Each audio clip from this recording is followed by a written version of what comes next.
Workout ചെയ്ത് കഴിഞ്ഞ് വരുമ്പോഴേക്കും ഭയങ്കര ക്ഷീണമാണ്. കാണും നല്ല ക്ഷീണവും നല്ല വിശപ്പൊക്കെ ഉണ്ടാവും. മേലനങ്ങി ശീലമില്ലല്ല, എല്ലാ പണിയും ഞാൻ തന്നെയല്ലേ ഇവിടെ എടുക്കണത്. അപ്പൊ പിന്നെ ജിമ്മിൽ പോയി വർക്കൗട്ട് ചെയ്യുമ്പോൾ നല്ലോണം വിശക്കുകയും ചെയ്യും, നല്ല ക്ഷീണവും ഉണ്ടാവും. വീട്ടുകാർ പഠിപ്പിച്ചിട്ടില്ലല്ലോ കുടുംബത്തിലെ പണിയെടുക്കാനായിട്ട്.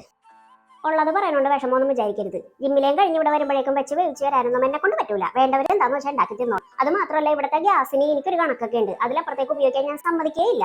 ഗ്യാസ് വേണ്ട. ഇതേ ഞാൻ ആമസോണിൽ നിന്ന് വാങ്ങി വെച്ചതാണ്. എപ്പോഴെങ്കിലും ഉപകാരപ്പെടുമെന്ന് എനിക്കറിയായിരുന്നു. ഇത് ലിബ്രയുടെ മൾട്ടിപർപ്പസ് ഇലക്ട്രിക് കെറ്റിലാണ്.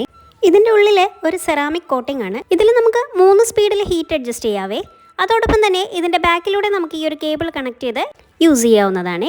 ആവശ്യത്തിന് വെള്ളം ഒഴിച്ചിട്ട് ഈ ട്രേ വെച്ച് കൊടുത്ത് നമുക്ക് എഗ്ഗ് ബോയിൽ ചെയ്തെടുക്കാനായിട്ട് സാധിക്കും. അതുപോലെ തന്നെ നമുക്ക് ആവശ്യത്തിനുള്ള വെജിറ്റബിൾസ് ഇതുപോലെ സ്റ്റീം ചെയ്തെടുക്കാനും സാധിക്കും. PTFE, PFO പോലുള്ള കെമിക്കൽസ് ഒന്നും ഇതിലില്ല. സേഫ് ആൻഡ് ഹെൽത്തിയാണ്. അമ്മായിയമ്മക്ക് തൃപ്തിയായില്ലേ?